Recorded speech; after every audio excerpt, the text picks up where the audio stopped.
He shoots. He scores. He shoots. Whoever he is. And don't call me Shirley. Yeah. Good morning. Morning, Caleb. Hope you're alive still. This is Why Am I Still Up? And Rex has no idea. Don't know, Caleb. You know Caleb? He's got a wrench. Oh, no, Caleb. I don't know, Caleb. But we're glad you're here, buddy. Oh, yeah. Everybody on my channel's got a wrench. You must be the one here that's sitting there. Glad you're here. We're here to look at some great funny books, folks. Glenn's got a wrench and great sequential art. And if Randy ever comes over and makes a comment, I'll give him a wrench. Well, I'll have to go over there and make a comment just to collect a spanner. My tool. Spanner. That's right. Yeah, a man and his tools are very important. At least over here in America. I can't speak for anywhere else in the. Yeah. Well, Randy, don't twist that. I'm trying to be nice. I'm trying to be nice today. It's Friday. It's Comics by Night. I'm not going to touch it, but you know what Doug says. Well, good. I don't want you to touch it. It means you're a catcher, not a pitcher. That's right. He needs some new jokes. I'll give him a few. I got to get some clips done. All I've got is this bump here. This is the latest bump for my show. Hey, kids, you want to see some great comics? It's Comic Book Show and Tell twice a week. Comics by Night every Friday at 5 a.m. Eastern. And the Sunday Funnies every Sunday at 9 a.m. Eastern on the Indie Comics Network YouTube channel. Void where prohibited, not available with any other offers. Side effects may include loss of boredom and a sudden urge to read more comics. Check with your doctor if a sudden rash appears. I got that.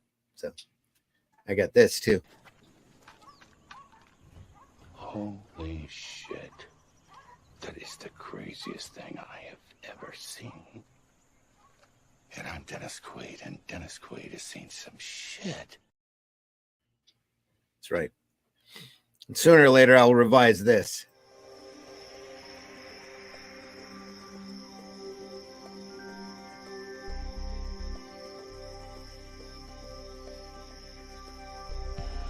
What was that? This is not a charade. We need total concentration. Now, once again, this time with theory.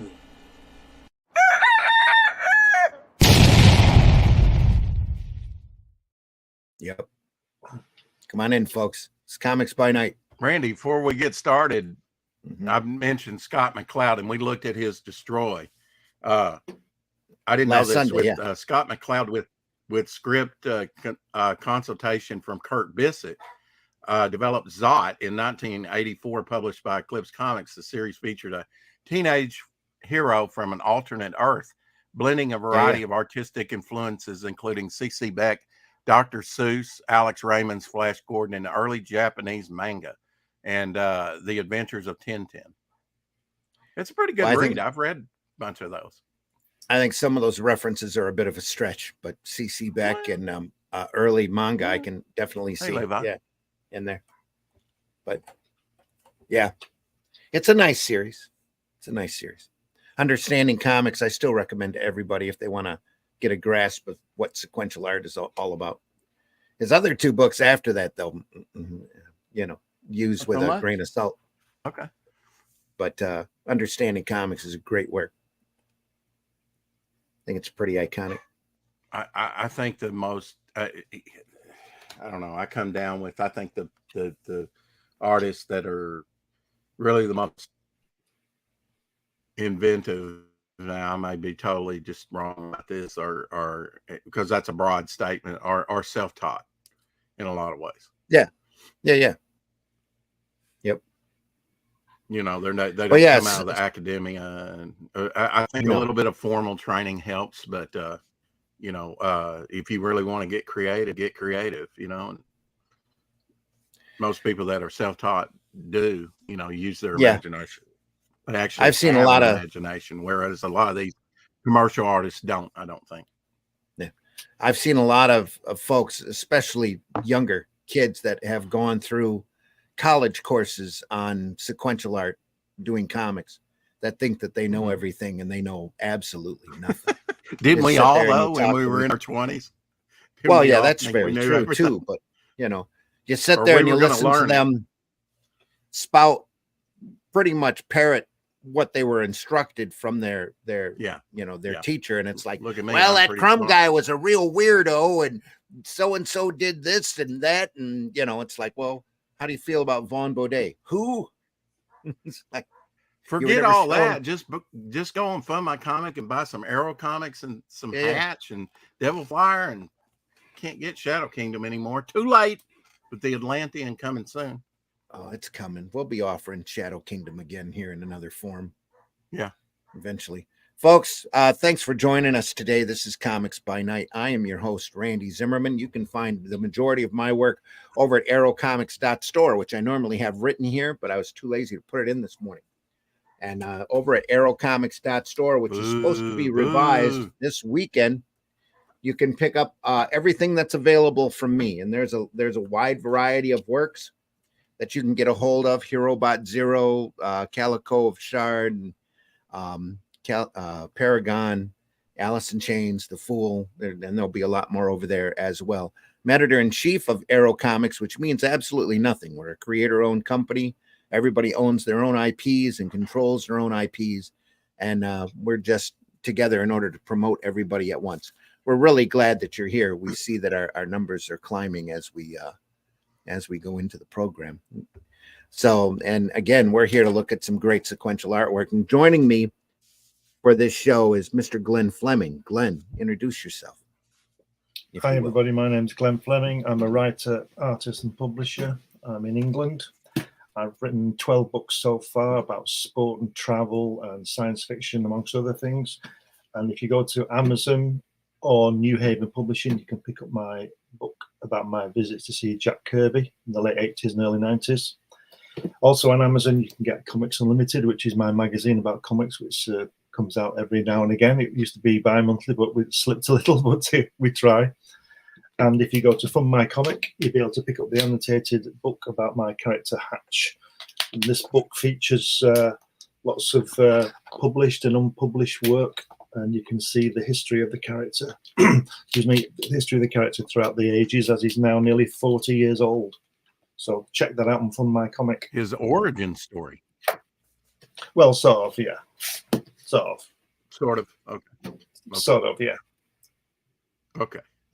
I don't mean his origin, I mean the way he came about. Yeah. Oh, okay. Comics Unlimited, now printed whenever. Do you ever do? Whenever, yes. Yeah. Number 15 is out now. The latest whenever. Whenever we get around to doing it. Trademark that, Randy. Whenever. Yeah. Whenever. Yeah. Yeah. It's part of the fun finding it. Yeah. And no available on Amazon. I'm Rex Christian. You can find me over on Twitter, on Instagram. We're going to look at Two-Fisted Tales today. Can't wait to delve into this. So who's going to be the artist on these? Well, tune in and find out. There's a double zoom for you. In 3D. Double 3D. Zoom. Thank you. You're welcome. You were saying our numbers are climbing, and I was thinking of that. I'm not a big Airplane fan, the movie, but whatever he says, and Roger's growing larger and rubs his tummy. Or whatever the guy's name Leon. is. Yeah. Leon's growing larger. Yes. Yeah, Leon. That's what came to mind when you said our numbers are climbing. I don't know why. Levi's in the house. Good morning. Ready for my weekly dose of getting Two-Fisted Tales. Okay. Thank you. Levi's got a question. Hey, Levi.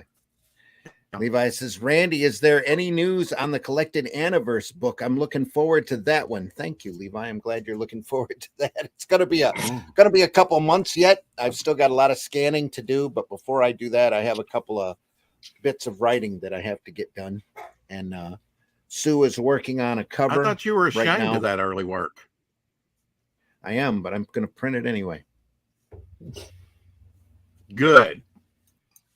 And it's going to collect it and print it. There's only a few pages in number 1 that, maybe half of the book that I'm not very happy with, but everybody still wants an autograph. You can go look at Teenage Mutant Ninja Turtles that was just hit 40 years old, and it looks like a glorified underground comic. There's not much to that at all. It's good stuff. It's just, it's not high art by any means. Yep. Yeah, we need to take a look at that too. I've got the compendium of the first underground run. So good stuff. Two-Fisted Tales, folks. We're starting back up at issue number 40. Only two more issues of the series to go. We'll get those done today with this great George Evans cover with the John Severin portraits here on the side.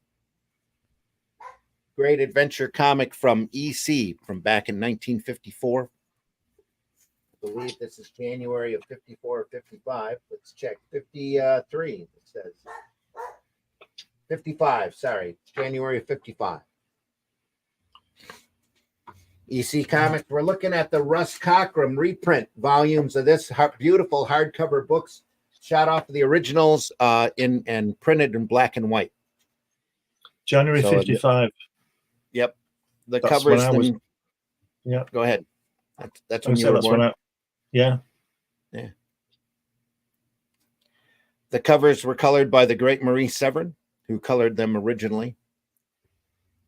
And John Severin's a major contributor here to this series. In fact, he's got the opening story here. Wow. Bien Fou. Look at that. How great. Next to it's an ad for Panic and Mad, which is their humor magazine. Oh, Mad. It's an ad for Panic, the best imitation of Mad. There we are.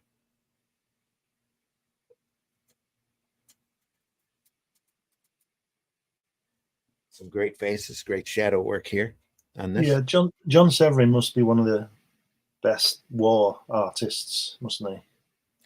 War and westerns, yeah. Fantastic. Yep. Probably best known for his decades worth of work, decades and decades of work on Cracked magazine. Right. While he was doing Sergeant Fury as well. Yeah. Well, commercial artists, you go where the gig is, right? Of course. You do whatever. Cracked magazine, wasn't that in the 80s? 70s? Oh, no. Cracked was in the 60s, 70s, and 80s. Yeah, it ran for a long time. Yeah. Long time. Probably the best, the biggest of all of the Mad imitators, Mad magazine imitators. Wow. So again, we're back to going on in these pages. Yeah. Go ahead, Glenn. Are we back to the Harvey Kurtzman layouts again and lettering supplied to the artists and all that kind of situation? Oh. Yep. Wow. Levi says, I was one of the ones introduced to Severin in Cracked. Yeah. Yep. Did all sorts of parody work. All sorts of cartoon work for Cracked. Just going to keep flipping through here. Roar. I imagine Severin put in the sound effects here. Yeah. A little bit of this is quite topical for the time, isn't it? Because this was 7 or 8 years before the US got involved in Vietnam. Yeah. So it's quite topical at the time. Yep. Right during the Korean War days, I believe. Or the Korean conflict, as they call it. All right. I thought it was in Vietnam. But anyway. We ran through Korea first.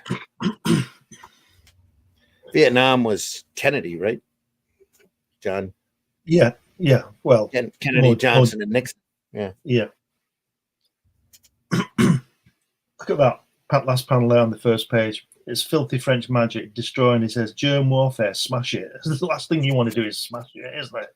If it's germ warfare. Smash it all. Yeah. Filthy French magic. Destroy. Anyway. Yep. Wow. It's looking at that great face there. So line work, ink work, just beautiful stuff. No zip screens, no dual shade board. Don't you think he was probably taking from like Life magazine and other personas, other people, actual people's faces for some of these likenesses? Oh yeah. Wouldn't be surprised at all. Typical pinup girl there.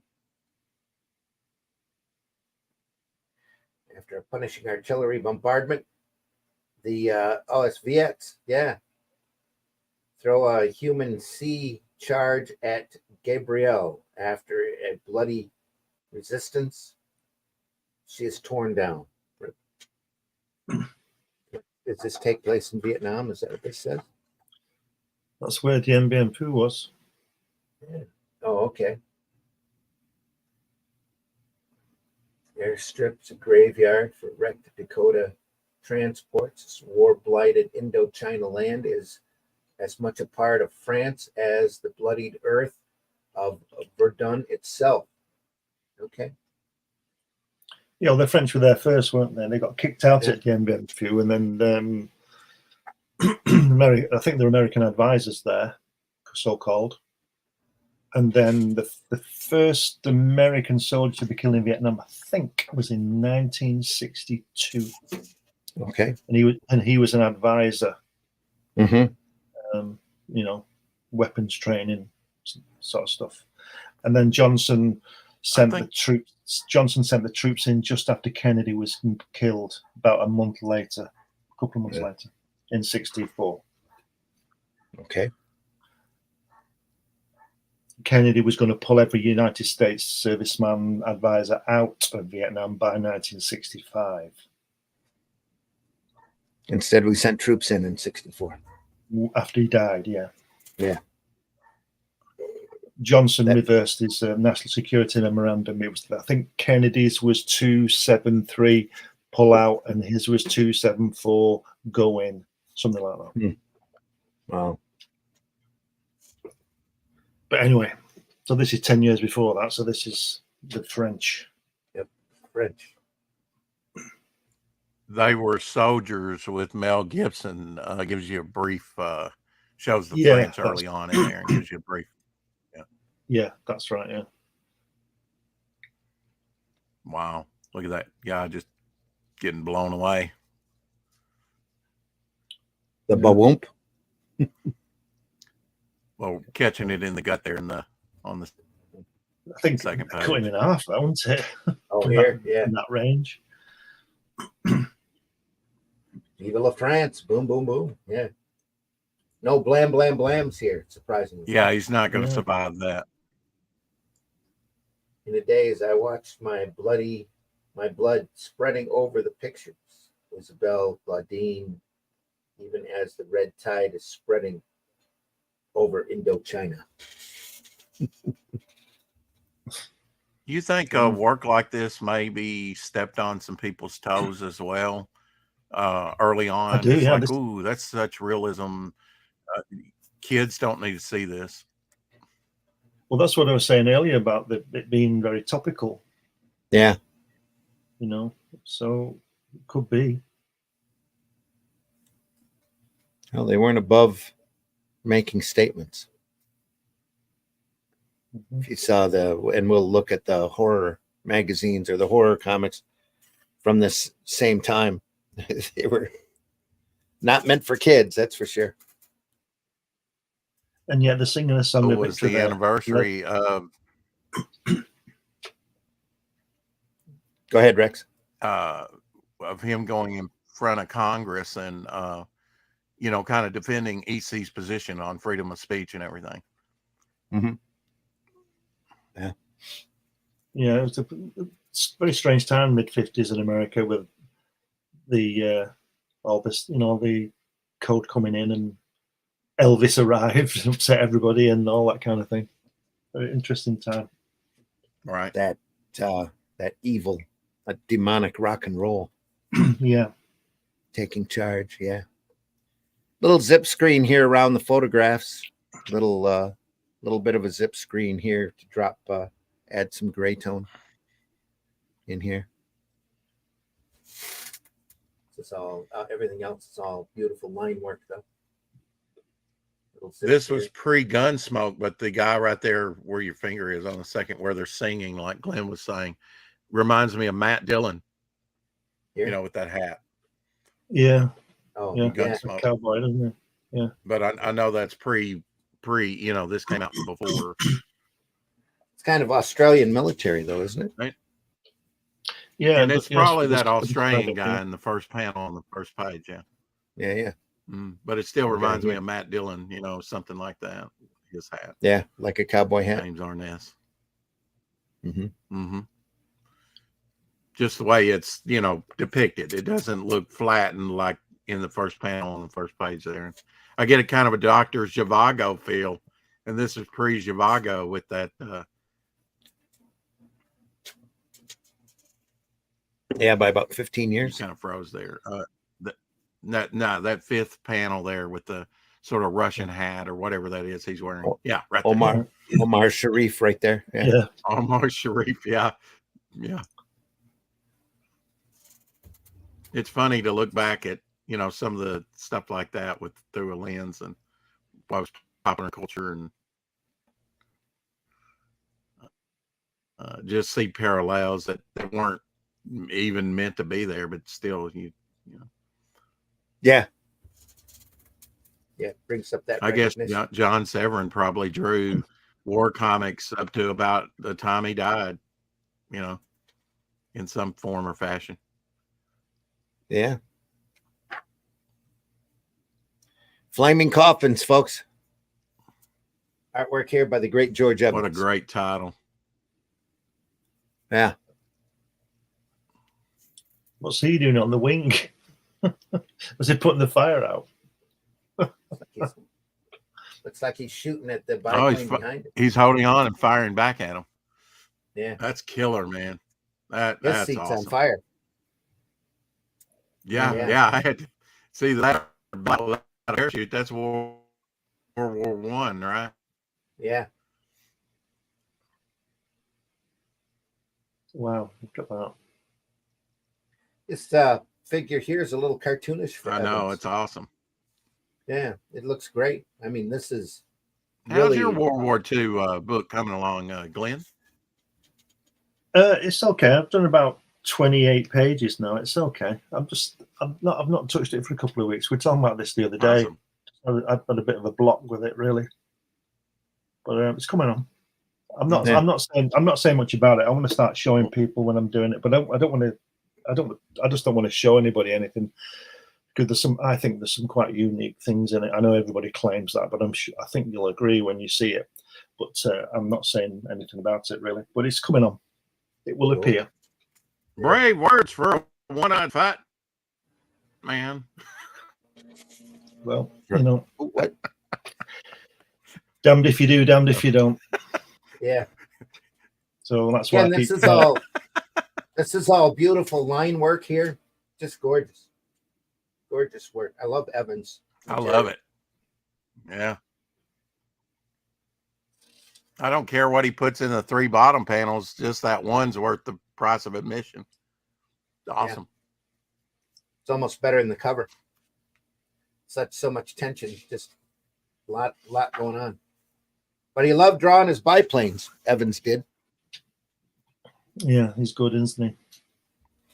Well, you know, they're making more and more movies about World War One, and that's one war. If I could opt out of one war, it would have to be World War One. That was just a meat grinder, and I would not want to be in World War One. But you know, Fly Boys is one movie that came out. You've probably seen it. They're all pretty much meat grinders, so all those wars. Oh, definitely.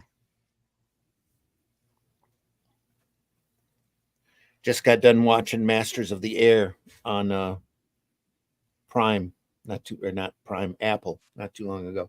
One of the two. It's either Apple or Prime. Pretty sure it's Apple. And that was World War II, English invasion of Europe,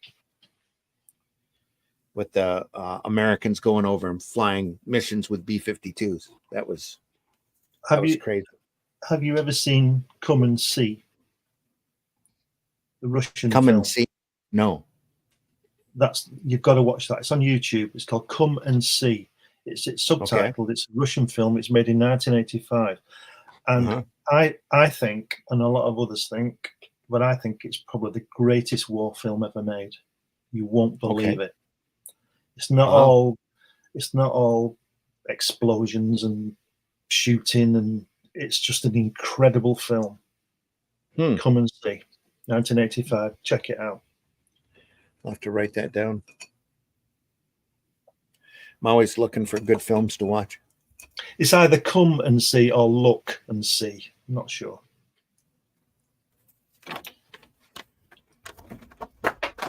All right. It's a Russian film. It's about the Germans invading Russia after Barbarossa.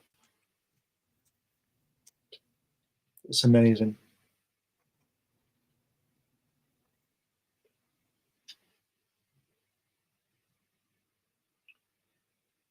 Yeah.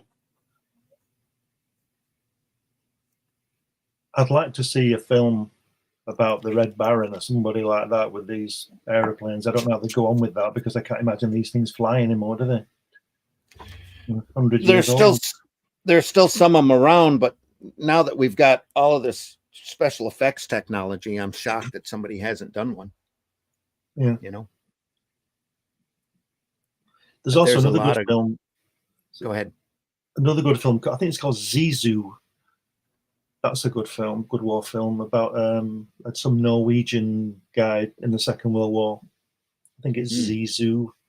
Something I can't remember the name, but you'll find it. Rad Arts and Comics. Thanks for stopping by today. This is WW. World War I had 20 million deaths. World War II had 80 million deaths, and World War II was much worse. Yeah. This is the difference was in civilian deaths. Yeah. We were doing a lot more carpet bombing.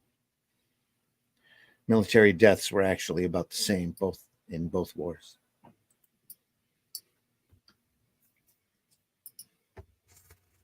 Yeah. Again, it's a little zip screen here just to drop it off, but other than that, it's line work. Just beautiful, beautiful ink work here.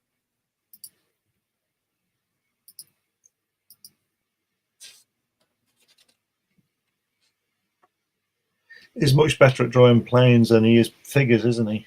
Yeah. Figures are very cartoony. They're very good, but it's not as good as his planes. And again, he might be working off of them Kurtzman layouts too on this. That's true. So he's got that real heavy influence, because Kurtzman's doing very, very cartoony layouts for this. He was really in control, wasn't he, Kurtzman, with this stuff? You know, really the man. Nothing wrong. Nothing wrong with cartoons. Nothing wrong with what, Rex? Cartoons. No, nothing at all. Cartooning. From what I understand of Kurtzman during this time, he was quite the control freak. Everything had to look right. Everything had to be right. I love the weapons, especially John Severin. He always gets the weapons right, and I think that's important. So I can see why Kurtzman would want it correct. So these planes have got to be right, I think.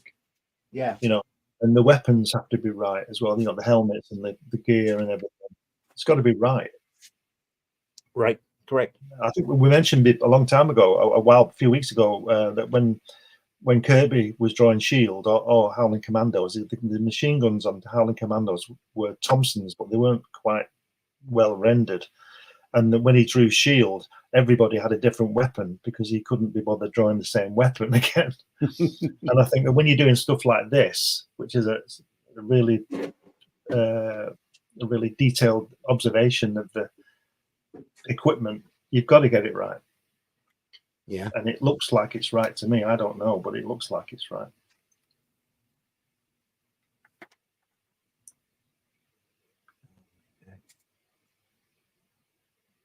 So Russell should explode.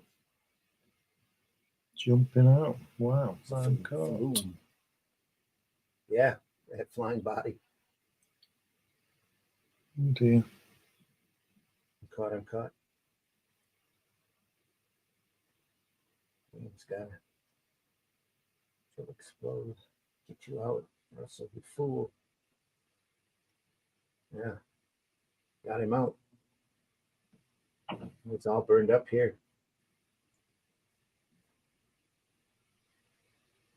Rad Art and Comics says World War One had 20 million deaths and World War II had 80 million deaths. World War II was worse. The diff was in the civilian deaths. Military deaths were actually about the same in both wars. Yeah. Well, I guess it can be arranged. He says, please don't do it, sir. I mean, well, after the stuff these guys just spouted, medals don't look so important. I wouldn't transfer now for the crown of England. That is, if you'll have me. Since I guess that can be arranged. And Ben, I wouldn't be surprised if a couple of decorations were to turn up right in the old 147th truck drivers. That's what it says. Two-fisted talk. Very early letters page here. Especially for comics. EC fans. Jack Davis. Jack Davis, yep. We're proudest of our science fiction magazines. Look for weird fantasy. Great stuff.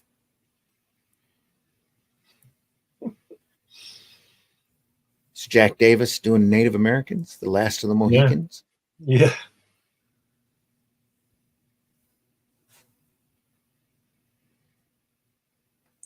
Look at the big hands he does, and that Indian at the top. And look at that line around that guy's elbow. The white guy's arm. The thickness of that line is amazing. Where are you here? At the top. Yeah. It's real thick.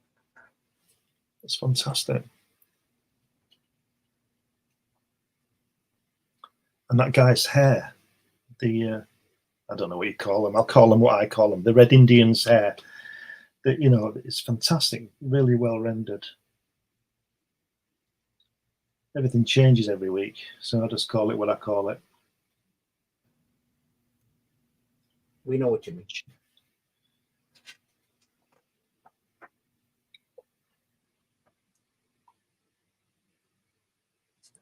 Such detail in the isn't it? Yeah, it's fantastic. And trees and everything. Look. Amazing.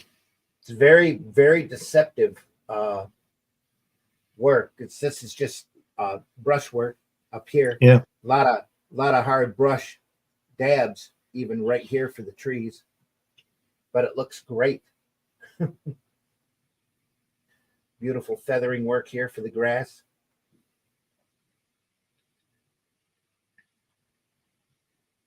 And again, Davis, thick lines here, thin lines here in order to drop it back.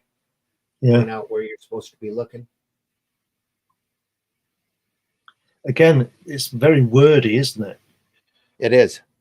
Yeah. And it shows you how good these artists were to get all this information in such tight areas. Mm-hmm. Because who am I? But I think it's overworded. Wordy. Overworded. Yep. Yeah. Francis Native American. Well, yeah, there's a lot of 50s all the way through the 70s. They were real wordy. Good use of shadow and blacks. Absolutely. Yeah. I don't mind. That's why we love looking at this stuff, Red. If you're going to put that much dialogue and balloons in there, I mean, it's filling the panels. Write a novel. Well, they have a lot of story to cover and a lot to say in such a short space. That's what's really cool about these EC stories. There's 4 complete stories, beginning, middle, and end. And any of them, like those old Spirit sections, any of them would have been an entire issue of an Image comic, you know, in the 90s and 2000s, with all of the plot and the detail and just beginning, middle, and end of the story. Just some great stuff. And even then, Image would always end up most of the time being continued. No continued stories, just there's a few continuing characters here and there just to try to keep readership up, but most of the time it's a very direct adventure story from different periods in time, these two-fisted tales. Look at all that text. Mm. There's a shoe, moccasin.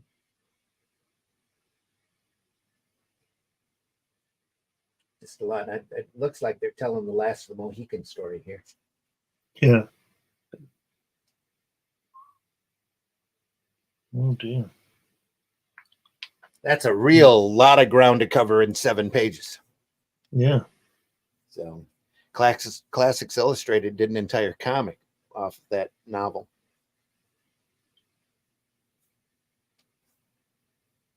That's another comic line that nobody seems to talk about much anymore. There's some great stuff by some great artists back then doing those classic illustrated. Some crappy stuff too, but good stuff as well.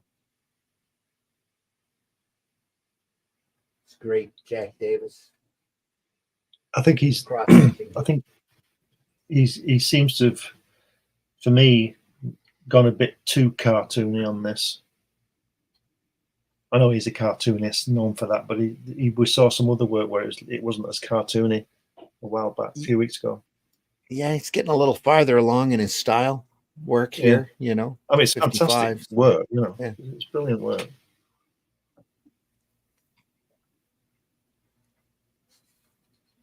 You know, and who would have guessed this Davis especially would become such a commercial artist, doing so much caricature and movie poster work. And you know, it's really cool to see his start here in comics. It's fabulous, isn't it? Omer Glitch says this is some great work. Yes, it is, Omer. There's still a lot more to come here too. We have another issue and another story to go. He's gonna scalp the girl, Brad says. Has he killed her at the last panel? His knife's going Just down. Then a piercing cry was heard above them, and Uncas appeared, leaping from a fearful height. Maguas aid sheathed his own knife in the bosom of Cora. Yeah, he killed her. Oh, dear.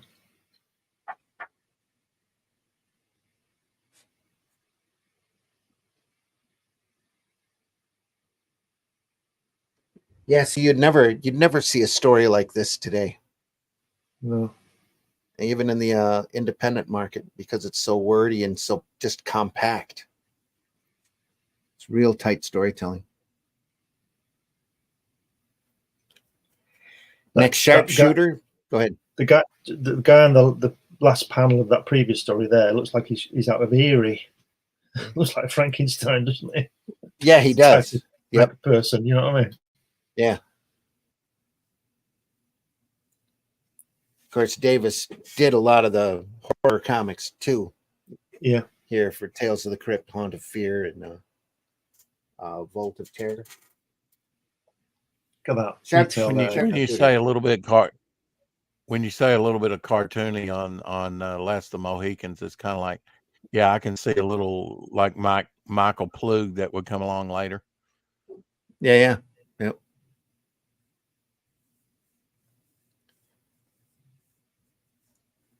Yeah, there's a lot there. Sharpshooter page where they're just hanging out on the lawn, waiting. Yeah. Awesome.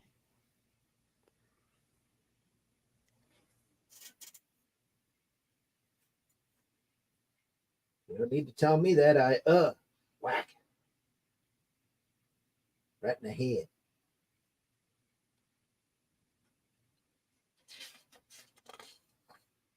Look at that. This is all line work here. Yeah.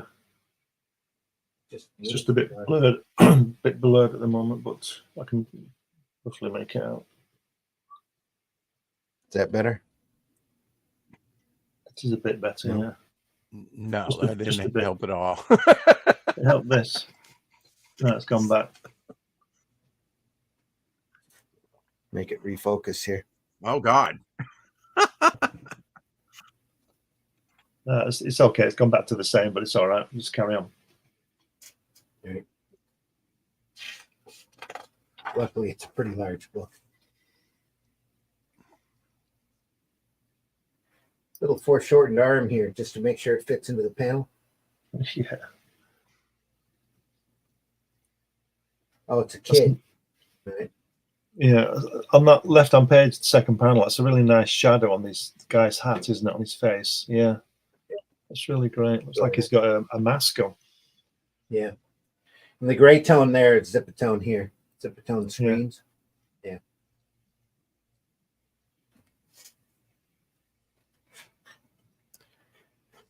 Just to give it that gray.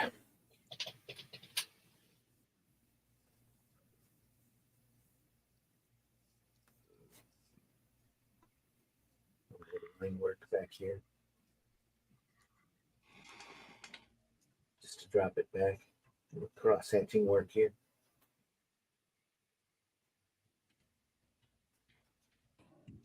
Could see that coming out of a movie still. Yeah. As reference. Yeah.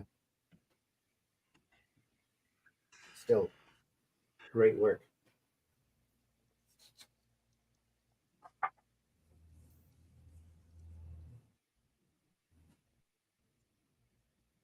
Yep, shot a deer.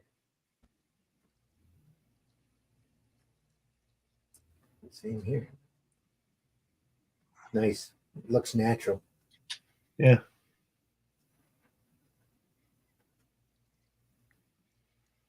Just great, like I said before, great attention all the to text detail above on the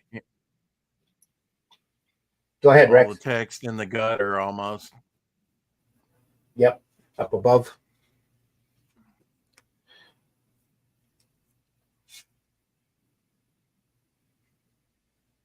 And that looks intentional too, because there's the panel border right there, and the lettering goes beyond it.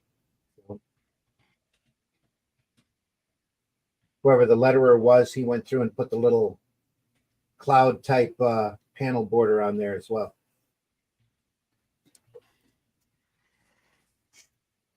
If you're not aware and you're just watching the program for the first time, the way that these stories were drawn is they were written up and sent to the letterer. The letterer took the page and lettered the page first, and then they sent it to the artist, who finished the artwork and sent it back. They're trying to keep as few stages in the mail as possible. I wonder what the page rate was in these days. I couldn't tell you for sure, but I understand that Gaines paid better than your average comic company. Yeah. I'm not sure if he paid the best rates, but I assume that he did. Yeah.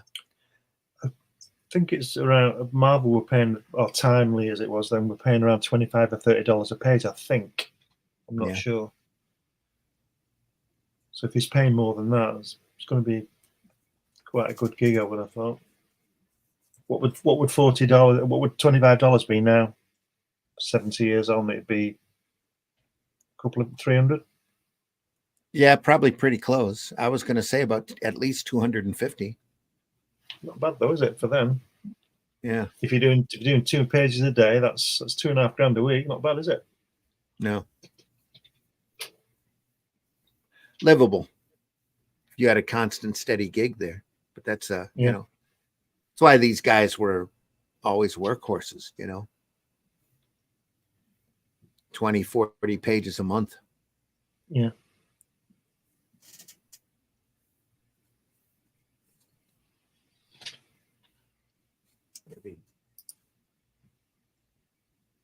page of the story. It's got him. There's 3 pages there.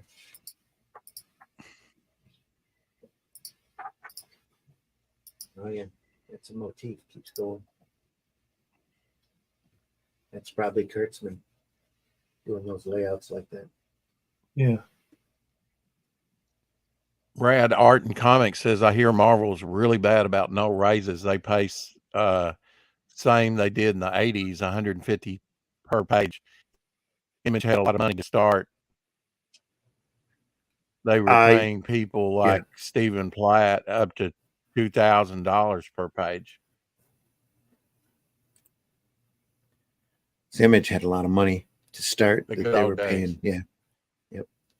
Well, the thing with Image is set up different from Marvel in that Image has got individual little companies that are kind of like axles to their own works. You see Skybound in there, and Eric, all the big Image founders had their own like little corners or a nexus of different books that they did.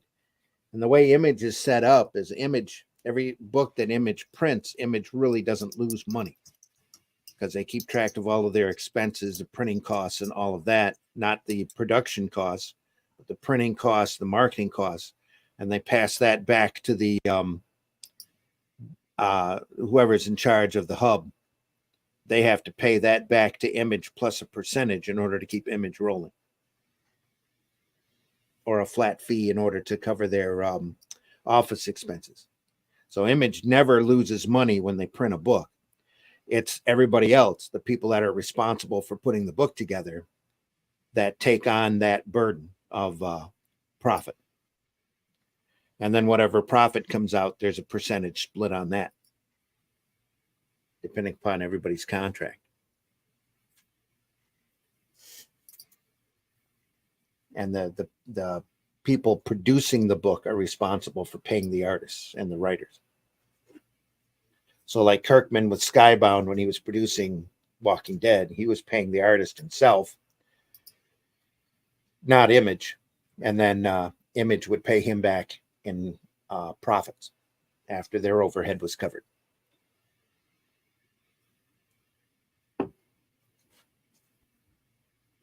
So there are a lot of books out there that Image produces that don't make money or that lose money, but Image doesn't lose money.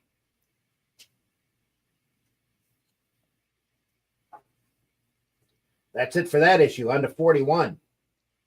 Great Jack Davis cover. Look at that. It's kind of a different art style, different inking style. Yeah. Yeah. Little Jimmy Stewart working there, it looks like. The guy with a sword. Boy, yeah, that looks like Jimmy Stewart. If you ask me, this Mau Mau trouble is greatly overrated. This guy's coming in with a machete. Wow. See how overrated. So would you call that a gray tone cover? Partial gray tone cover? Monotone cover, maybe, yeah, partially. Okay. What's the real easy on the easy on Marie. It's just one slab of color with a little bit of the reflection here cut out. And then this part here is in color. Even over here on the side, they're in black and white. The figures here are in black and white with a little band of red back behind them. That shading on the clothes looks like a bit like Gene Colan, doesn't it? It does. Yep. Almost looks like pencil work. It's actually very that. thin line work. Yeah. I thought it was probably when I done. first saw it. Yeah, probably done with a pen here. Yeah. Yeah. Very different style for Jack Davis. Now, in our earlier broadcast, you said they had more time to complete these stories. Is that correct? Oh no, they turned them around real fast. They were on deadline if they wanted to get paid. But I would imagine they didn't schedule a story until everything was in house. Oh, that's what you were saying. It was in house. Okay.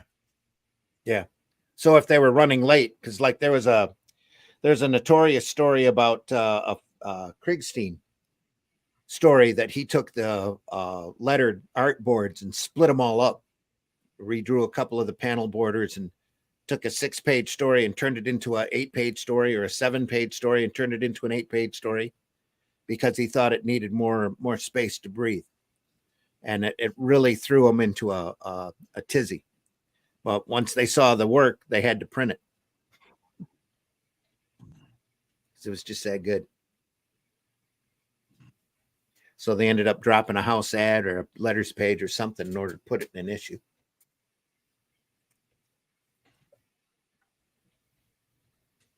In memoriam, this is the last issue of Two-Fisted Tales. We're out of here. This will be the last issue of Two-Fisted Tales. It's with sincere regret that we make this announcement. But as many of you have probably noticed, our efforts to sustain what we tell, or what we felt was a quality magazine, have floundered and finally collapsed under the pressure of having to compete with the more stimulating type of comic book.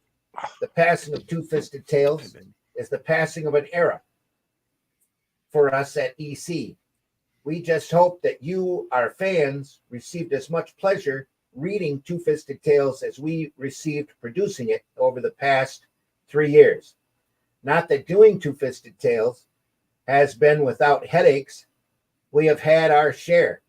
However, we cannot help but look back with nostalgia upon our experiences in connection with Two-Fisted Tales, our sessions at the Great New York Public Library, a treasure house of rare old history books, where we relived the wars of the past.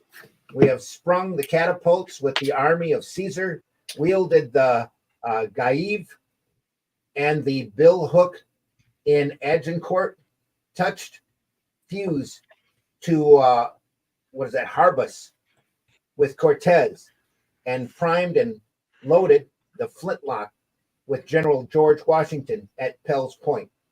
We charged into the Valley of Death with the Light Brigade. We watched the Texicans massacred by the Mexicans at the Alamo, saw the first shot lobbed from a mortar into Fort Sumter, followed Teddy Roosevelt, his Rough Riders, and the Gailing guns up San Juan Hill, and flew in Baron von Richthofen's blood-red Fokker over the valley of the Somme. Then, of course, there were the unforgettable trips to the Army, Navy, and Air Force, with whose cooperation we rode a Sherman tank, went under the water in a submarine, and flew inside a SA-16 rescue plane, to mention a few of our experiences. We could fill a book with the names of the people who helped us with Two-Fisted Tales: soldiers, sailors, airmen, heroes from the Korean War, jet aces, veterans, to the hundreds of people in the armed forces, in the airplane plants, in the libraries and collections, who were all so helpful to us. We owe great debt of gratitude. To the hundreds of thousands of readers who bought and read our magazine, we also owe a debt of gratitude. Perhaps in the future, Two-Fisted Tales or a Two-Fisted Tales type magazine will be revived. We profoundly hope so. Until such time, we relax the arms, unclench the fingers of our Two-Fisted Tales, and we stretch the open hands towards new and, we hope, more successful fields of endeavor. Harvey Kurtzman, editor. Wow. We're out of here, folks. Code of honor, John Severin.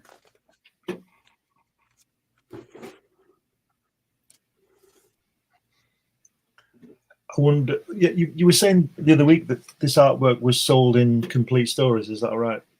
That's how it was broken down. Yeah. Yeah. Right. Gaines had stashed it all in a vault for decades. They broke it up in the 80s, I think 80s or 90s, shortly after this was printed. They would break it down title by title. This is 1980, so it was in the 80s. Right. And they would auction it off one story at a time. You had to buy the entire story. They weren't going to page it out. They were going to leave that for the individual buyer to do. I wonder if the artists and writers got any of that. I have no idea.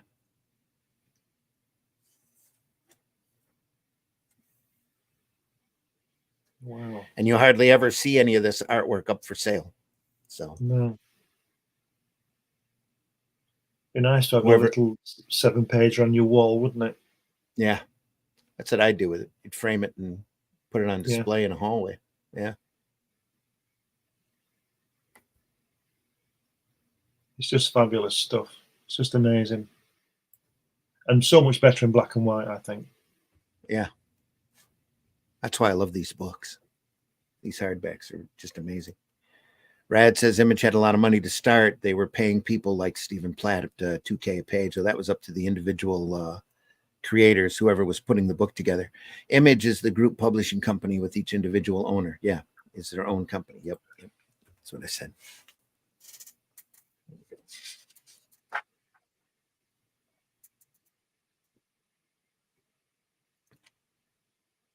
More 9-panel grids here. Lots of words, lots of conversation. Whoever the letterer was, he was certainly busy, wasn't he? Yeah. What is it they do now? Is it 20 words a balloon? Try and keep it 20 words. Is it at maximum? Really? Is that the That's rule? what I've heard. Yeah. Oh. If you look at Stan Lee stuff in the 60s, it's sort of wordy in a way, but not like this. Well, Stan was out. Go ahead. No, I was going to say this is too much for me. Yeah. I'd read it, but I think there's too many words. Well, it's not meant for kids. It's meant to be a read, meant to be literature, pretty much. That's true. But Stan, outside of being bombastic, Stan scripted the majority of those stories after work. Yes. On a legal pad. So I'm sure it was like, hey, Biff, run over here. That's probably not for kids. We don't want you. That's why they were taken to Congress and book burnings. And wow, if it wasn't for kids, then wow, did they trip up and make a mistake, a misnomer? And they started the comic code, which was a mess. Right, gone now. They killed it pretty much. Oh yeah, she killed EC. Yep, code's long gone, but it was designed to knock out the more adult publishing comic book companies. Lev Gleason and EC were literally raging at this point, doing horror crime comics, making all sorts of money. Isn't it funny how they were, when they were doing all the horror titles and the crime titles, how very successful they were, and then somebody came along and said it's not good for people, but it was what people wanted, because everybody was running out killing everybody, weren't they? Well, and now I always say, how many violent videos did Genghis Khan watch before he went and destroyed the world? Yeah. Well, now you've got all of the true crime channels on cable, and all these. Every time somebody does a true crime movie, it's very successful. Yeah, it's the same thing here with like Crime Does Not Pay and Crime and Punishment comics. Yeah, shock suspense stories, crime suspense stories. Yeah. Actors generally say they like to play the bad guy, don't they? Yeah. Because there's always more meat with the bad guy, so it must be in us. Says, I feel the artist may have reduced the words with pics, but not if they lettered first. Yeah, they did. Like you said, they were stuck with how it is. Yeah. Yep. Well, like I said, there's that one Krigstein story, and we'll look at that here soon. That's off of the, after they got done doing these comics, EC tried a series of what they called new trend comics. And one of those was Impact, stories with an impact. And that's where the Krigstein story is that he stretched out. So I feel the artist may have reduced the words with pics. Yep. And then it says, it's amazing how they could put so much writing and such great artwork together. That's what makes these books the classics that they are. just fitting it all together is amazing. Yep, absolutely. And it also shows part of the genius of Kurtzman to write and lay this stuff out for folks. Yeah.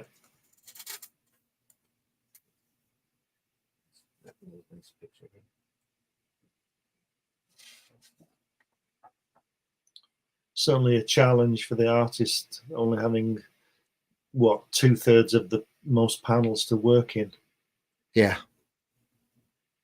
You see a lot of cut off heads. Yeah. But it still works. Is that Jonathan Harris from Lost in Space there? No? I don't know. Mr. Smith? Yeah. The nutcase. He's kind of got that look. Yeah. Before he had it. Yeah.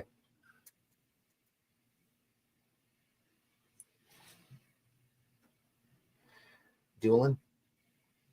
Look at that panel. Holy crap. Boom. That's well over halfway.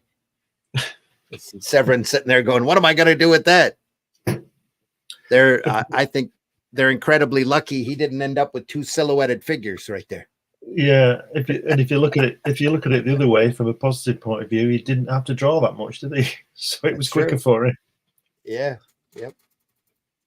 Might have done that panel first. Looks like Danny Kaye in that one panel on page 1. Here, right there.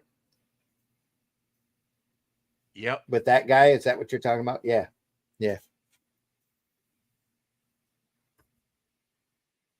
Says Rad says a little bit Gene Wilder looking in his face there. Yeah. I can see that. It's Mau Mau. Oh, he's Mau Mau.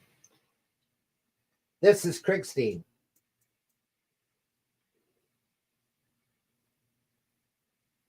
See Southern work here.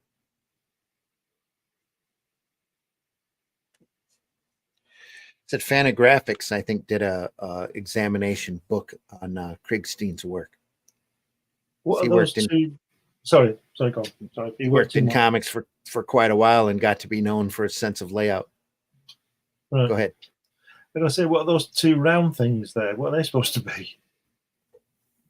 Where his signature is.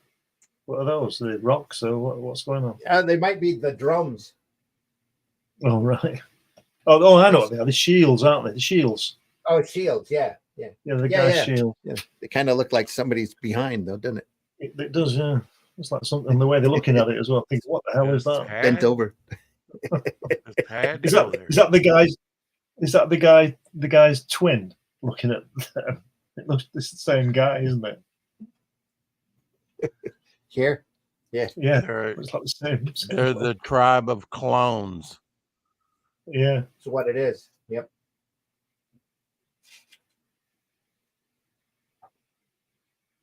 The Xerox tribe. Yeah. Be a great name for an alien species on a space opera parody. Blam, pow, blam.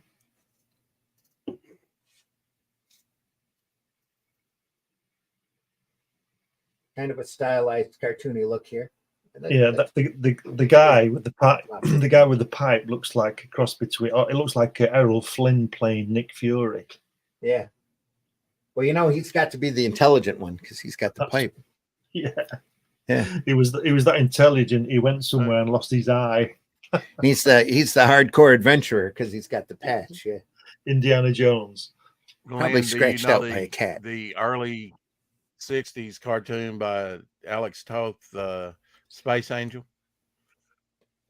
He had a patch. Right. Oh, I've shown you Space Angel in the past. Yeah. Oh yeah, I used to watch it when I was a kid, very young.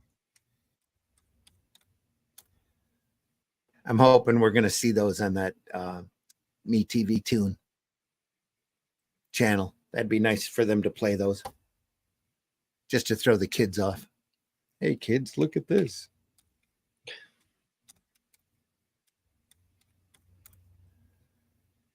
Those are the ones that had the mouth superimposed over it. Yeah. We've watched those before on Sunday Funnies. Yeah. I remember that. Yeah.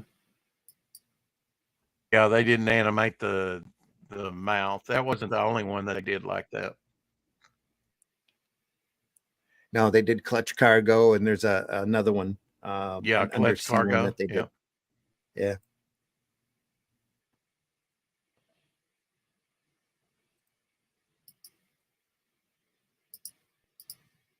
There's Space Angel. Yeah.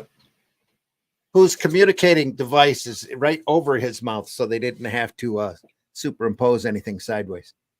So yeah, it's got a patch over his eye. Great space opera stuff. Bit Wally Wood suit and machinery, isn't it? A chair. Yeah. Yep. Very influenced. Yep. One of Toth's first animation assignments. Yeah.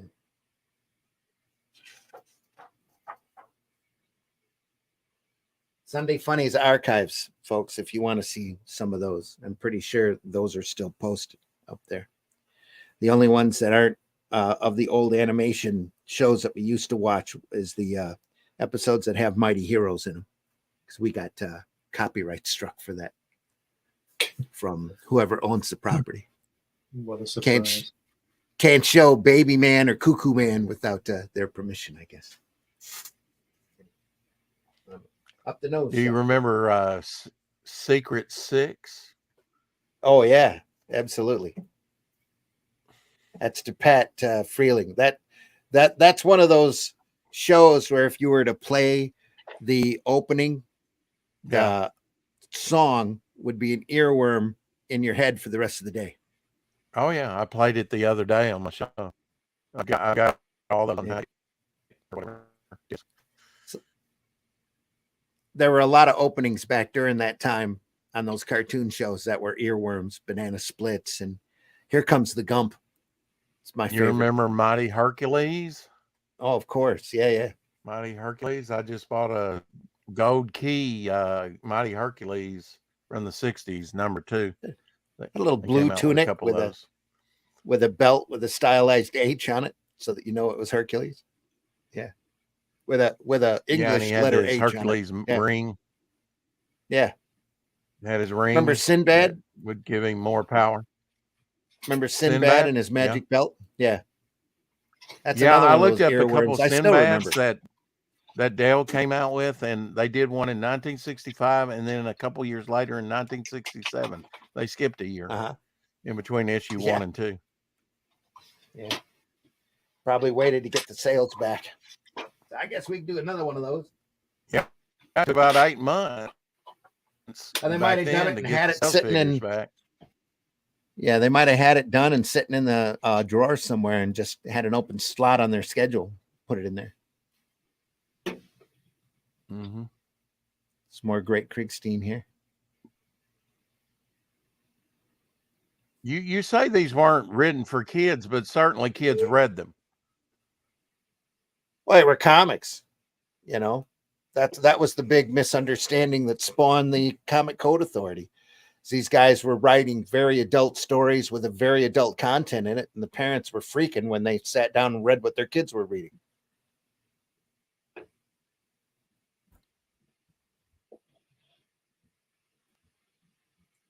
I think it's great the way these guys are talking, very, stereotypical, aren't they? Really?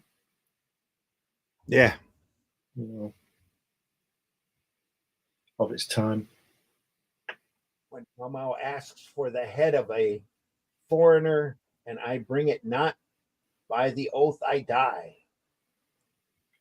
When Mau says, drive the foreigner into the sea, and I drive him not, by the oath I die.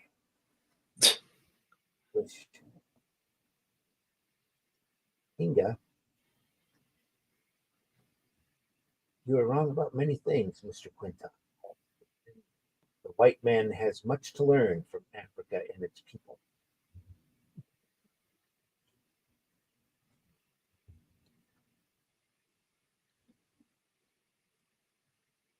Are those things that armored cars?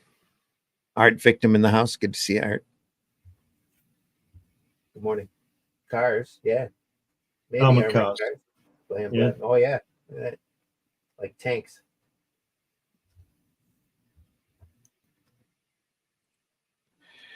Hammer Glitch says I was referring to the shields looking like balls. LOL. Yeah, we got that. Hammer Glitch said balls earlier. Yes.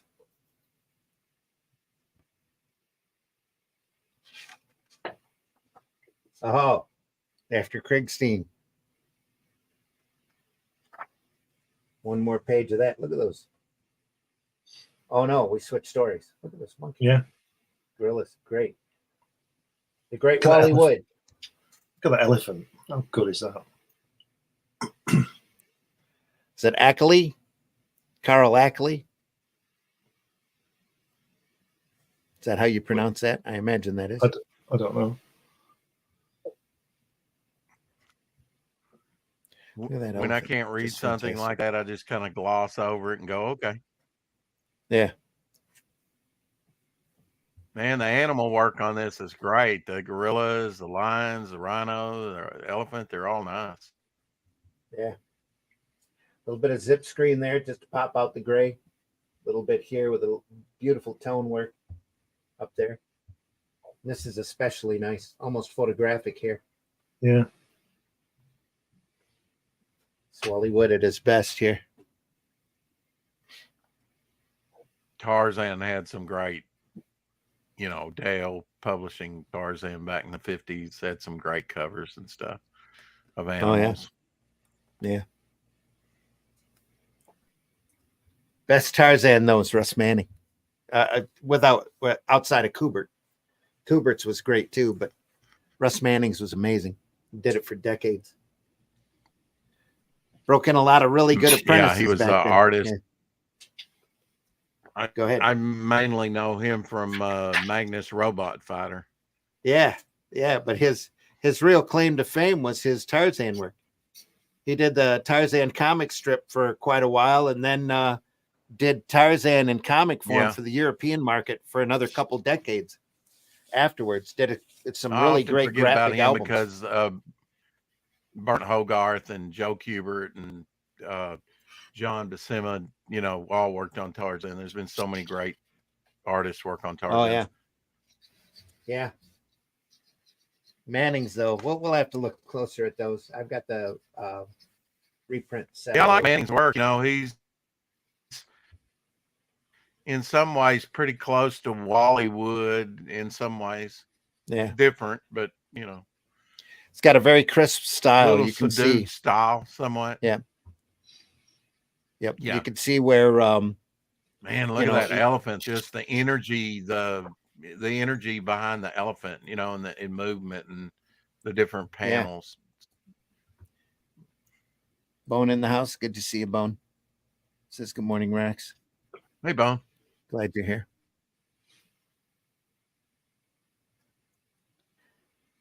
Joining us this morning as we finish off Two-Fisted Tales. This is the last issue of Two-Fisted Tales.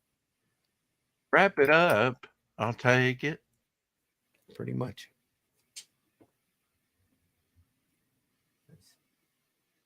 He's doing his one of his 22 ways of drawing, isn't it? In that center panel with the guy in the silhouette talking to the other guy with the shorts on.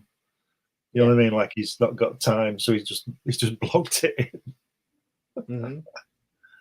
Same here. Glenn, do you think, and Randy, do you think that comics like this, I think as long as you make it exciting, they would go over, but there was an air of mystery, in the earliest part of the 20th century up into the mid 20th century or beyond, with deepest, darkest Africa and unexplored areas, and now Google and everything else. I mean, we've explored a lot of it.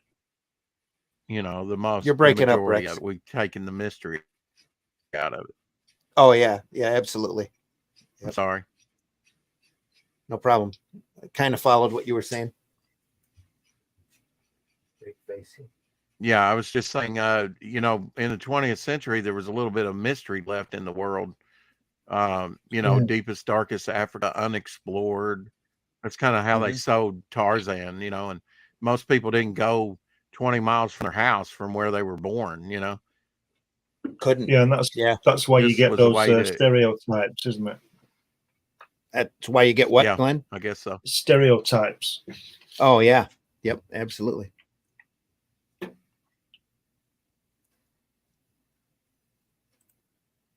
Hammer glitch. Who's the artist on this, Randy? Love that handout of how to lay out panels. Yeah. Yeah, this is Wally Wood. Okay. Wow, it doesn't really scream wood to me. We've got some more Wally Wood coming next week. We'll start a nice little collection of Wally Wood, his science fiction material from the 1950s. I'll have to show you my Wally Wood cover. Yeah. Original. You got an original? Really? Good for you. That's awesome.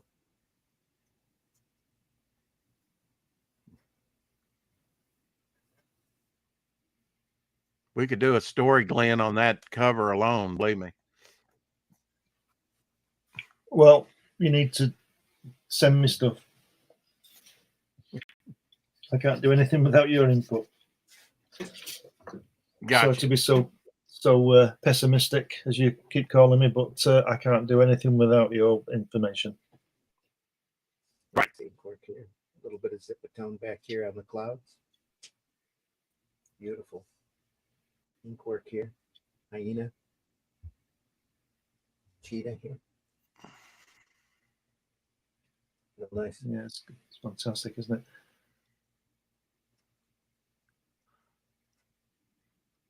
Does this look like Wally Wood to you, Glenn?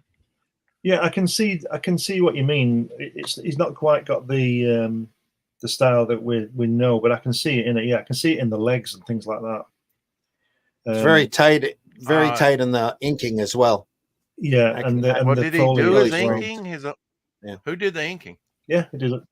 All of these guys worked on their own stuff, except for a little bit of collaboration at the start of Two-Fisted Tales with Elder and Severin. Bill Elder, John Severin. But other than that, they sent these pages to the artist. The artist sent it back completed. With the dialogue already lettered on there. Yeah. Yeah, they sent the lettered pages to the artist. Wow. They sent back the completed comic pages, done, inked and screened and everything. That's amazing. working around the lettering. You see here, this isn't exactly ruled. Here, it's pretty rustic around some of them boxes. Rad Art and Comics says the backgrounds look like Wally. Yeah, they do. Oh, that's it for that story. Where we turn. Nice light and shade here. The lighter background. Just a great page. Right there. So he dies from malaria, does he? Looks like it.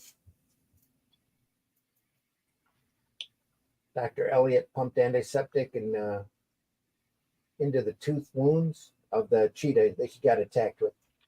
When one hole came out the other, needless to say, Akeley recovered. Carl Ackley started with a canary and eventually mounted a whole group of elephants. We went from a farm in New York to his final resting place in the slope of beautiful Mount Nakino in Africa, a tomb of solid volcanic rock. The simple inscription reads, Carl Ackley, November 17th, 1926, or Ackley, I should say. Ackley never lived to see his dream, the African wall, become a reality. But as many friends and colleagues have made the African wall of the Museum of Natural History in New York City, its living memorial. 2 million people visit it each year. Ackley, the man who fought a leopard barehanded and lived after being mauled by a maddened elephant, lost his life to a mosquito. A Anopheles mosquito, a malaria carrying mosquito. Yeah. There you are.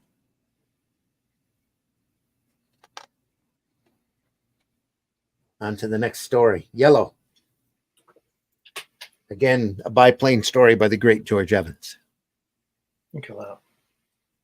Yeah, I love George's just simplicity of stuff, plain. Yeah. Omer Glitch says, didn't EC eventually use a mechanical process for lettering to move away from hand lettering? They used it for a very short period of time, maybe a year and a half or so, and then they switched back. This is all hand lettered here. It's very obvious. I think they got away from it because it looked too mechanical. Yeah. Go ahead, Rick. Sorry. I was just saying this looks hand lettered. Yeah. This one. Yep. This is towards the end of their run. Yeah, you tell an artist, I need a couple biplanes or, about a half dozen biplanes. They're like, oh, crap, Yeah. It's amazing what some of these artists depicted. Yeah, there's no Comic Code Authority stamp on this. So, yeah.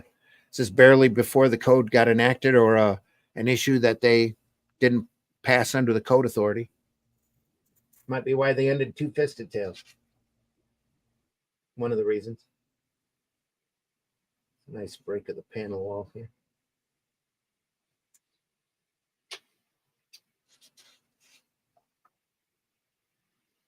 More great aerial shots. That guy there in the center panel with the mustache looks like Magnum PI's boss or whatever he was. Yeah. The Giles, something like that. Yeah. It was. I don't know what he was, but it looks like him anyway. Yeah, it does. It's got that look.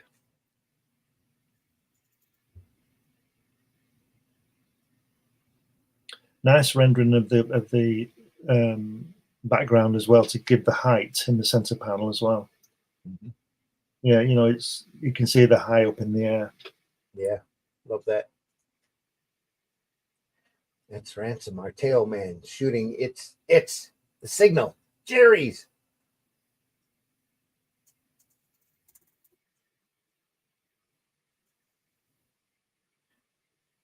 Dogfight.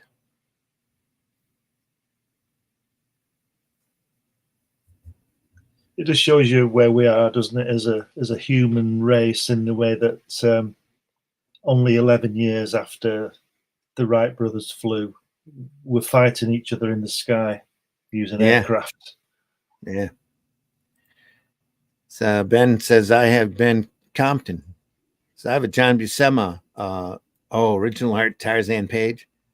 Yeah. What would it be worth? All depends on what's on it, Ben. And it's only it wouldn't be worth anything. Just send it to me.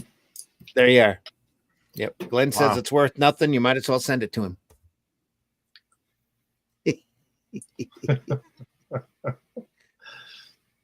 That's all just 3D model tracing. LOL. Just kidding. Yeah. Go ahead. What? What did you say, Rex? You broke up. Sorry. Say again. Sorry about that. I just said it's worth what. Maybe I need to talk slower. Yeah. I don't know. You're already on a delay. Yeah, I think so. That page is worth as much as you can get the next guy to pay for it, and I wouldn't let it go for for a small sum. That's for sure. All that original art from that period is just jumping at the moment. Ever since the bug hit, the original art like that has just gone through the roof. Yeah, it depends on how old it is too. I mean, all that stuff was not saved up till the early '80s, about 1982. People started saving a lot of that stuff. It was straight destroyed, burned. Yeah, you're breaking up again, Rex.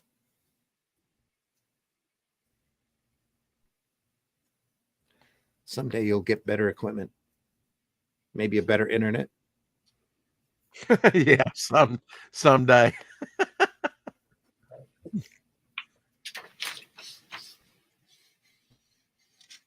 I think we have one more story after this. More great stuff, though. No background here, no background needed.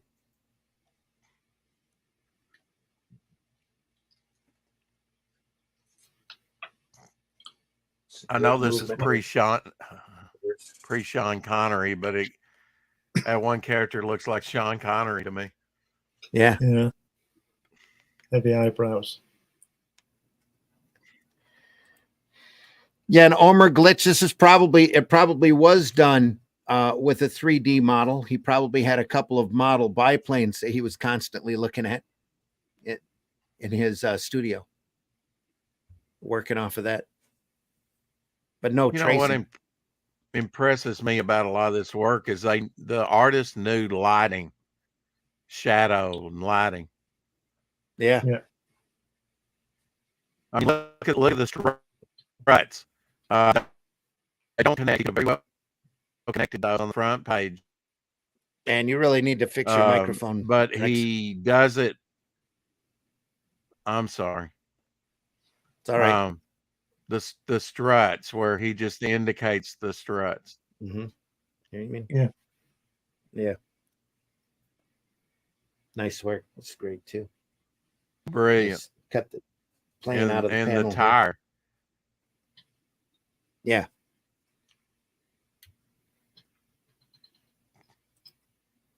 Less TV and and photo sometimes.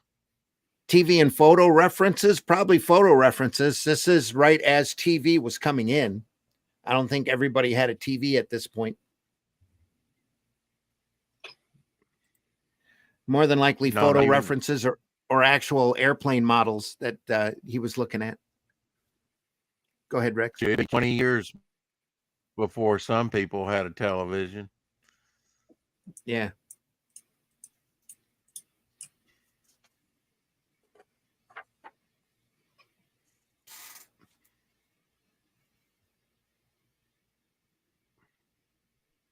That really looks like Sean Connery there.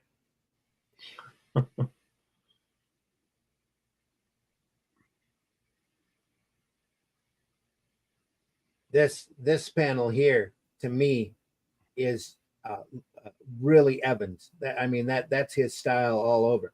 Nice little thin lines here in the background, just beautifully rendered plane. Just really nice. But spoiled by the panel border, the thickness of the panel border. Well, they erased it with where the clouds were. That was kind of hot. Yeah, but it's just too thick. It is. The line is too thick. Yep. On the mall. It's distracting. It is. But the artwork's great. Well, I mean, I wish I could turn my neck like it was doing in that middle panel. Here? Yeah. Yeah, it's like his head spinning. That's true. Comic book logic. Yeah. He's got to see what's behind him, so go Exorcist on him.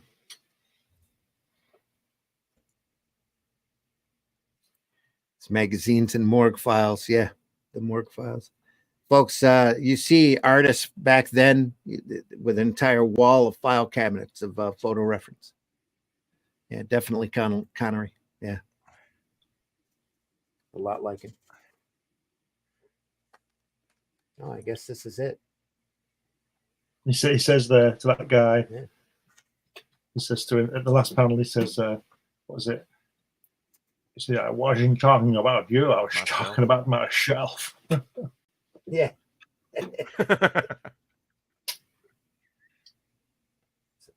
You? Yeah. Yesterday was the anniversary of his movie Zadok.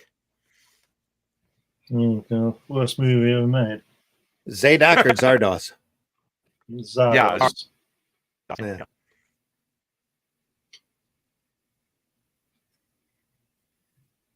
Clever idea, really embarrassing execution. Yeah. John Connery in a wrestling onesie with a gun and hip boots. Yeah. Yeah. Terrible, isn't it? Well, somebody must have liked it. I like period pieces like this, historical stuff. Yeah. Couple of ads. Weird Science, Tales from the Crypt. And these ads would have been in the original comics, wouldn't they? Yeah, in the comic. Yep. Mm-hmm.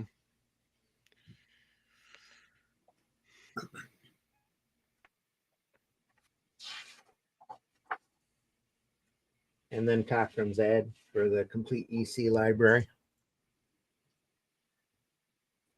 At the end, West Plains address. Collect them all, kids. You see this stuff at conventions. You'll be if you can find it for $250 and under, they're worth it. Definitely worth it. So we're on Wally Wood science fiction next week. Yes. Excellent. I'll wait for that one. Wally Wood science fiction. In fact, there's the cover for the Two-Fisted Annual reprint. Wow. Reprint 25 center. That's Kurtzman, isn't it? 128 true to life pages. Yeah, that's Kurtzman. Wow. Next week, folks, we're looking at this one. Wally Wood, Strange Worlds of Science Fiction. Look at that. Wally Wood at the height of his abilities, drawing the stuff that we all love. Great planets, great machinery, fantastic women, great monsters. Just nothing but fun. Yeah. Wow. Great book. It's a great book.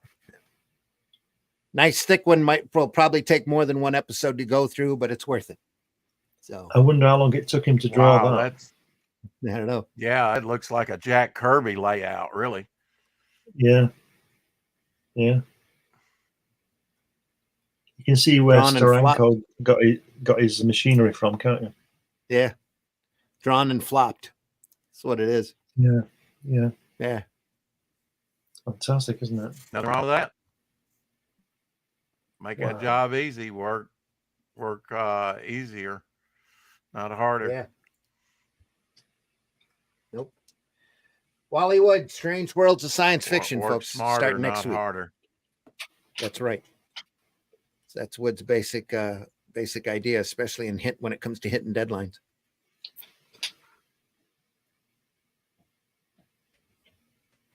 That's next week. Folks, we've been going through Two-Fisted Tales. This is our 11th episode covering this title. Wow. Great stuff. Great stuff. More great EC stuff to come. We'll take a little break from EC for a few months, though, before we get back into it. Well, don't threaten me with a good time. There you are. No. Little Wally Wood, little Mobius on the way. Right. We'll see what else we can conjure up. And when we run out of that, sooner or later, we'll do that book 3 of Halo Jones, too. Yeah. The best one. Got to do that. Yeah. Have you read it yet? No. We'll do it soon. I keep getting other books and other stuff to do. So I read some Halo Jones in the 80s. I just picked up that last weekend, Kill All Monsters. How much fun that is. That's killer. Oh, wow. Look at the format of that one. Very cool. Yeah. It's like half comic pages. That was done by Dark Horse way back when. I think it's 2007.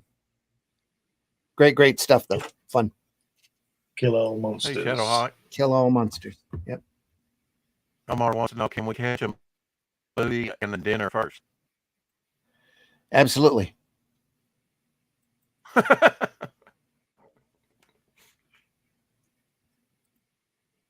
This morning, Shadowhawk Talks. Good morning, Shadowhawk, wherever you are. Oh, there you are up there. Yep, sorry to miss you. Hail all. Have a great day. You too, Shadowhawk. Nice to see you there. Anyway, folks, real happy that you were here. We are archived. Connery. Sean Connery, what? We are archived over at the Comic Book Black Belt YouTube channel, the Randy Zim YouTube channel, and the Indie Comics Network YouTube channel. The Indie Comics Network YouTube channel has all of our previous shows, or at least all of them that YouTube will continue to allow us to leave up there. I think all of the Comics by Nights are up there. And we've covered a large variety of sequential art. So go over there and take a look when you can and enjoy. So appreciate you being here today. Levi says, thank you for another great showcase of art and insights. Great show. Thank you, Levi, very much. Thanks for the kind words. We appreciate any kind of interaction, any notes on our previous, our archived videos. If you're over at the Indie Comics Network, they also take stars. You can pay them or tip them. And all the money from that goes to keeping the Indie Comics Network running.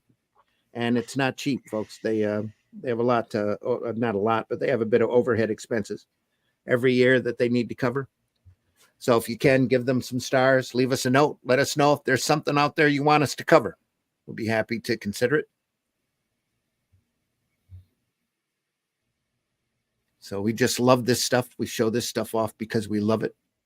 We love comics and sequential art, especially the old masters like this that do fantastic work, hard research.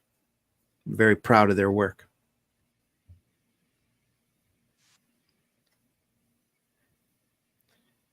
So Rex, tell folks where they can find you. If you can. Find me daily on YouTube, on Twitter, on Facebook under Rex Christian, on where else? Instagram. That's about it. Devil Flyer on Fund My Comic right now. Devil's Weapon, 48 pages. We're about a few dollars away from stretch goal. Then we'll put another one up. One last stretch goal up. Get that book out to people here pretty soon. Yeah. Glenn, tell folks how they can find you. You can get me on the usual places. If you put my name in Google, something will come up. You can get me on Facebook, Instagram, Twitter, Fund My Comic. You can find all my work on Amazon, or most of my work on Amazon. 12 books there, varying subjects and comics and things. Just put my name in Google and you'll something will happen. You're bound to find it. Glenn with 2 N's and 1 M. That's right. Yeah. Glenn Fleming. Yeah. And folks, I've been your host, Randy Zimmerman. You can find my work over at arrowcomics.store, where you can find such works as Herobot Zero, which is a 3-foot-tall giant robot that I created that fights large menaces and defends a city from evil, as long as he can do it on the clock and get time and a half for overtime. Also up there by now, hopefully, is The Fool. Also available for purchase. Anything over at the store is on hand and ready to be put in the mail immediately. Calico Shard, which is a great fantasy story that I wrote with artwork by C. Michael Lanning. There are 2 issues of Herobot Zero available. And while you're over there, take a look at such books as Chrome Dog by Luke Stone and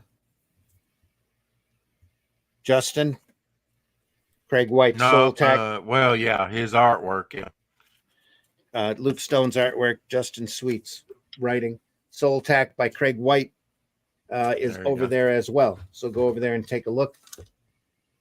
Paragon as well, which is a superhero title that I'm particularly proud of, kind of my version of Superman, the great twist ending at it on the end. So go over there and take a look. And again, folks, we show this off every Friday morning at 5 a.m. We do Comics by Night. We're really glad that you're here. We're glad that you're here live. And we know the majority of our viewership is after the fact, after we've already recorded, and we appreciate you as well. Make sure you leave a like and a love where on whatever platform that you can. Make sure you leave us a note too if there's something that you want us to take a look at. Like I said, we'll definitely consider it. Buy alternative and independent comics, folks, especially ours. For me, the Shadow Kingdom campaign has closed, and we're working on the next installment. We're going to continue the characters in original stories called The Atlantean, and you'll see that soon. Red Dragon Publishing has got a Portuguese version of the Shadow Kingdom that they'll be promoting and publishing out of Brazil. Really proud and happy for that as well. Glenn's got Hatch annotated over at fundmycomic.com. Devil Flyer. Rex has got Devil Flyer over at fundmycomic.com as well. And while you're there, check out the other great products that are offered for your backing and enjoyment over at fundmycomics.com. It's a crowdfunding platform made especially for us comic creators. Yeah. So we don't have to worry about competing against whatever electronic device or who knows what all, or worry about being shadow banned or mistreated or just denied.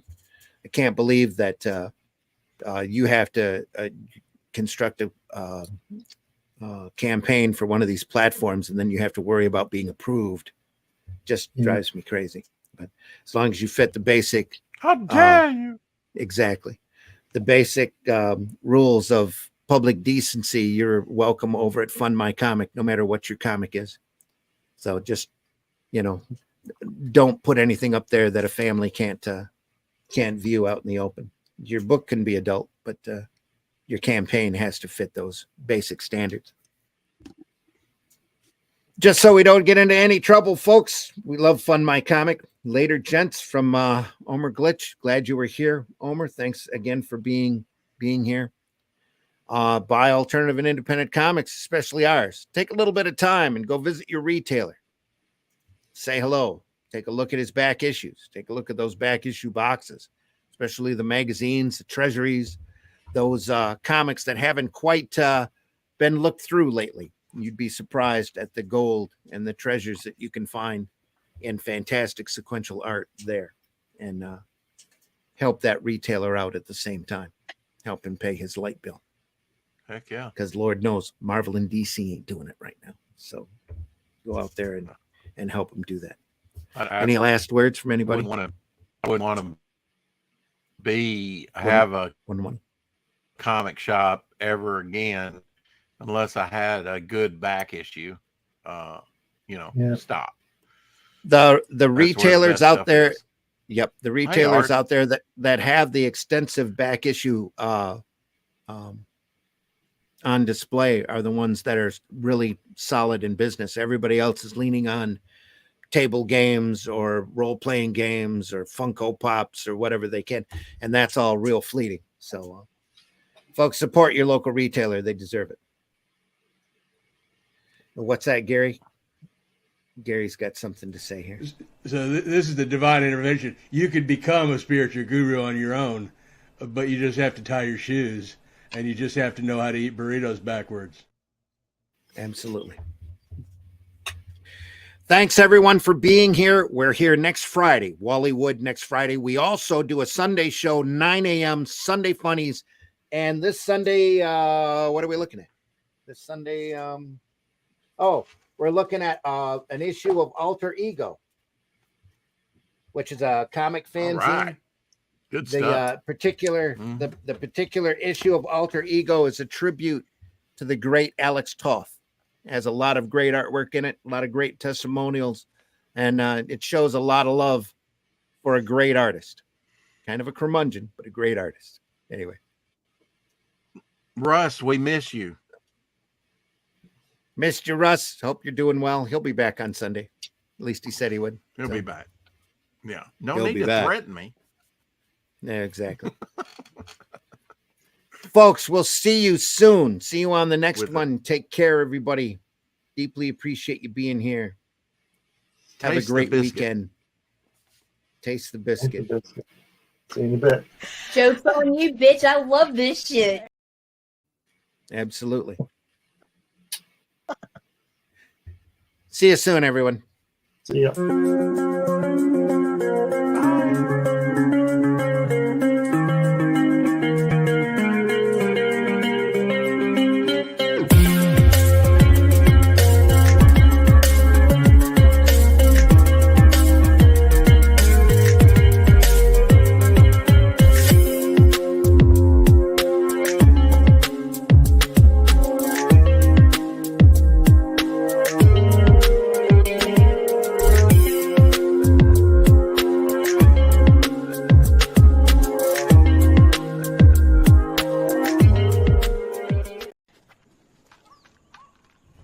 Holy shit. That is the craziest thing I have ever seen. And I'm Dennis Quaid, and Dennis Quaid has seen some shit. And I just want to say, when my time comes, I want to be buried face down, so that anyone who doesn't like me can kiss my ass. Taste the biscuit. Taste the goodness of the biscuit. Taste the honey sauce. Taste the goodness of the biscuit with the honey sauce.